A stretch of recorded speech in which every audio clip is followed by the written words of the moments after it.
We're so blessed. We have a songbird presence today. I want to tell you a little bit more about Ben Jamison. She's a classical singer who has performed worldwide, trained at USC's Thornton School of Music. She may be best known for bringing Anne Frank to live in a one-woman opera, which continued for 7 seasons. Her inspirational singing brings her to Unity of Lawrence today, and we've already felt a bit of that. She has an album called Sacred Prayers, which you might be interested in, that has been hailed as evoking mystic presence. And I also heard that you have an opportunity to sing at the Parliament of World Religions sometime soon. So thank you so much for being here. And Sherry travels with her husband, Ben Jamison, who is a speaker and author for today's emerging spirituality. In his book, Church-Free Spirituality, Ben empowers a new generation of seekers to take ownership of their spirituality. This may be with or without organized religion, and create their own spiritual practice. This is such important work in the world today, so we're grateful.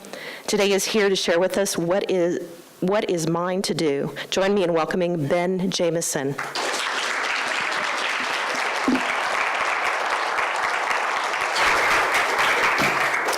Thank you, everybody.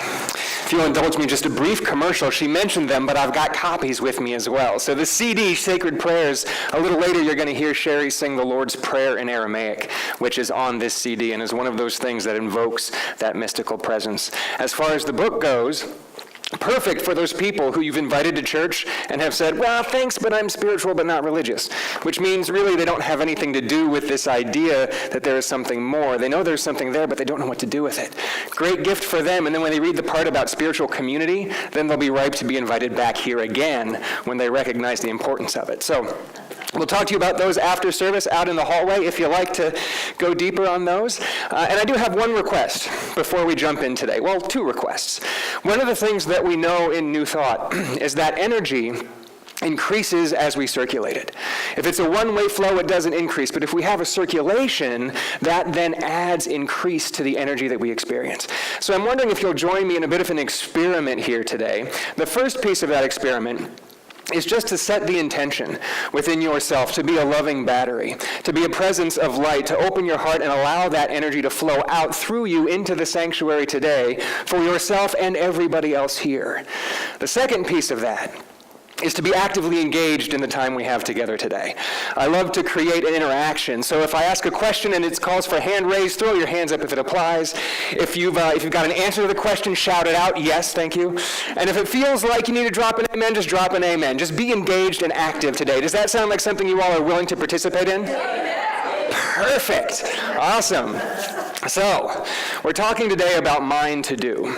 I have an interesting opportunity as I travel around and speak to different communities to get a sense for where the energy in the New Thought movement seems to be headed. You guys talked about the first basic principle at the beginning of service, which is wonderful. It seems to me like we're kind of headed more towards the 5th basic principle these days. That one says basically that knowing these ideas is not enough. We need to apply them to our lives. We need to demonstrate that they are effective by practicing them and having them show up as working, not just for ourselves, but for our communities, for the country at large. For the world even. Amen. Thank you. Yes. Called to be, right? What am I called to be? And then what's mine to do to step into that, to bring that presence with me wherever I go? And oftentimes when we have this experience, I note for myself that there seems to be multiple things these days that call my attention, that say to me, I need to do something here. I need to somehow be a beneficial presence, but what's mine to do? And so when we have that urging, we tend to turn within to our intuition, to try to figure out what it is that is mine to do. So what I want to do today is I want to look at intuition. I want to maybe get a little bit broader perspective on what intuition is, and then explore how we relate to that intuition. Because sometimes it's really easy to get those intuitive experiences and completely ignore them, to miss them, to talk ourselves out of following through, even when it's something simple. But then we get to something that's very big, that's very, very intense for us, right? And then following that intuitive guidance becomes even more difficult. So I want to get some different mindsets, some different ideas that we can bring to those experiences so that we are more likely to follow through and are more powerful in being called to be the living light of love that we are as individual expressions of spirit. So, intuition. We often talk about intuition as the still, small voice within, right? There's a couple problems with that idea. 4 of them, actually. One is that it says it has to be still. It has to be small. It has to be a voice, meaning words, and it has to be within, meaning we have to hear those words inside our own head. And oftentimes it does show up in a way that kind of fits that expression, right?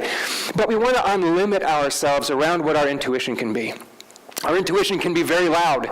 It can be very energetic. It doesn't have to be words. It could be an idea. It could be a scene. It could be a sound. It could be a smell. It could be an experience. It could happen inside our consciousness. It could be something that we see outside that triggers something in us that brings a new understanding and a new motivation to act in a new way. So the first idea to allow into your consciousness today is simply that our intuition is as unlimited as spirit is. It doesn't have to be still, small, a voice, or within. It can come from anywhere and have any quality to it. And as we open to that more, we will have more intuitive experiences that we can hopefully follow through on. But that still small voice within idea is very prevalent. And sometimes it gets, okay, this is my thing, maybe you guys have this thing too, but when I think about the still small voice within, part of my consciousness thinks that what's going to happen is I'll be walking down the street and I'll hear, "Psst, hey Ben, it's me, the still small voice within. Hey, that person walking the other way, when they get to you, just smile and just say hello. And that's all you need to do. And then they're going to be inspired to create like an unlimited energy source that's going to change the world. And then in an interview, they're going to say, there was this random guy who smiled at me and it changed my life. And you're going to be sung as the hero of forever." Anybody? Just me? Our intuition is not going to inconvenience us, right? Come on. I can't be inconvenienced by my intuition. Are you willing, friends, to be a little inconvenienced by intuition? Because the odds are that our intuition, while at times it does say, give a nice smile to that person, oftentimes it is inconvenient. It asks us to go out of our way, to go out of our comfort zone. And so if we are unwilling to be inconvenienced, then we cut off our experience of our intuition. The other thing that tends to happen, the inconveniences start kind of small, right? Let's see if you guys recognize this. Maybe you're walking down the street, we'll do that example again, and you see a piece of trash on the side of the road. And you get this feeling that you should stop and pick up that piece of trash. Anybody have that before? Okay. And then the brain gets involved, and it says, ugh, gross. I don't know how long that's been there. I don't know what's on that. I don't see a trash can. I don't want to pick that up and carry it. I'm not going to do that. Right? Still on track? And so you walk past that piece of trash, and then what happens is that pit in the stomach that kind of just your energy drops, right? Welcome to the still small voice within. Right? Pretty present, pretty easy. We have this feeling of it. We all have this experience of it. We recognize this expression of our intuition. But what happened in that example, friends? Where did our focus go in that example? Germs. Where else did it go? Trash. It went to the trash, right? It went to the germs. It went to the activity. It went to the thing, the piece of trash itself. Trash dump. Trash dump. Yeah, right? Things that we don't like to be involved in. Inconvenience. Yes, exactly. But let's take a step back. Take a little bit of a step back here. Who would love it if every decision that you had to make from here on out was made from a place of perfect intuitive knowing, where you were 100% clear what the right choice was and had full faith about it and that it was going to work out perfect? Everybody. Awesome. Where does that intuition come from? Source? Mm-hmm. Space. That inner space, yeah. Anything else? Trash floating around. Right? Yes, absolutely. All the trash floating around in space. Through my heart. Through your heart. Perfect. Faith, yes. All right. But we focus on the trash. What if instead of focusing on the trash, it was not about picking up that piece of trash, but was about showing up in integrity with ourselves? It was about showing up to that desire that we have to have intuition be more present in our lives and say, I'm going to step into Unity's 5th basic principle and demonstrate by actually following through on this intuitive urging. I'm going to align myself with my spiritual source, with my heart, with the place that this intuition comes from, and actually follow through on the inconvenience and maybe the little bit of germs so that I can step into my intuition more powerfully than I have before, so that I receive it more often. It's not about the trash, friends. It's about showing up in integrity with what we say we want. It's about demonstrating our connection to Spirit. It's about that faith that what I'm being called to do is important, regardless of if it looks like a piece of trash. So I've got a story I'd like to share with you, because it can go even beyond that bit of integrity that we have with ourselves. A bunch of years ago, I was out for a run after work. I'd gotten home a little early. It was about 4:30, so most people weren't home yet. And the neighborhood that I was running in would go 2 blocks up and 2 blocks down, so I would just do this zigzag path. And I'm running, and I get to the start of a block, and there's a screw lying in the street. And I have that intuitive impulse, I should stop and pick up this screw. And then my brain gets involved. Well, I don't get to exercise that often. My run is really important. I've got a good pace going. If I stop to pick up the screw, I'm going to ruin my pace. My heart rate's going to drop. I got to really be focused on physical health, and exercise is part of that, so I'm not going to ruin my exercise by stopping and picking up this screw. And so I run on past it, and I get that gut punch that tells me I have just missed something big. And I run with it for about 7 or 8 steps, realizing that, hey, this negative impact, this energy drain that I'm having is having a bigger negative impact on my run than if I had just stopped and picked up the screw to begin with. So I turn around, I run back, I pick up the screw. And guess what, friends? It was trash day, so there are trash cans all along the street. What an inconvenience to just drop it in any one of the hundreds of trash cans I'm running past, right? So I do that, continue on my run. I turn the next block. There's another screw in the street.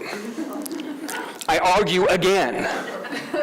But I don't actually get past the screw this time, because I remember that the negative impact from not following through on my intuition is going to be worse than actually following my intuition. So I follow my intuition not to stay in integrity with it, but out of selfishness, because the impact of not doing it is going to be worse than if I do it. Right? Not a super high spiritual reason to do something. But I pick it up, I put it in the trash can, I continue to run. I turn the next block, and guess what's waiting for me? A third screw. I've figured it out by this point, right? So I don't argue, I just stop and pick up the screw and drop it in a trash can. As I'm getting down to the very end of this block, I'm about 20 feet away from the end of the block, 20, 30 feet. And in the road right in front of me is a perfectly snow-white dove. Now, I have never seen a dove like this in nature anywhere. And so I'm kind of mesmerized by it, and I'm also thinking, what is going to happen? Because I am charging this dove down, right? I'm running straight at it, and it's just looking at me, wondering what's going to happen. I get about 5 feet away from the dove, and it calmly walks out into the road a little bit, watching me. I run past, I'm looking over my shoulder, it walks back, and just stays there. Who gets it? Who's seen it? Let me give you a little more context. I was working a lot with the prayer of St. Francis at that time. Lord, make me an instrument of your peace. Friends, what happens to peace when screws and car tires get together? It goes flat, right? Goes flat. So here I was, not about the screw, not even about just being in integrity. It was about being the fulfillment of the prayer of St. Francis. And the very symbol of peace in our society showed up right in my path and was undisturbed by me charging it down, so that I could get the idea that it was about more than the screw. It was about being the fulfillment of my prayer, because I was the one praying, Lord, make me an instrument of thy peace. It was about the fulfillment of an unknown prayer by all the people who were going to have flat tires if I hadn't picked up those screws, right? And we have no idea what that would have done to their days, to their weeks, what they were able to accomplish because they didn't have to worry about a flat tire. All of that was nowhere present if I had focused just on the screw.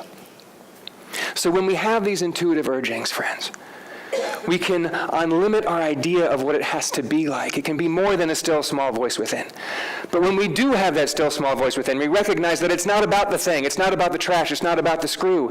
It's about showing up to demonstrate my integrity with my intention to be an inspiration, to be the light in the world, to be called to be what is mine to do, to bring about the world that I want to live in, that I want other people to live in.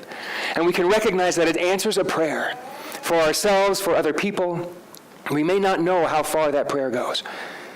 But those different mindsets, that different perspective, away from the screw, away from the trash, and to our integrity, to our being an answered prayer, can be really helpful in following through on our intuitive urgings when they're simple, like picking up the trash or stopping when we see somebody on the side of the road, seeing if they need help.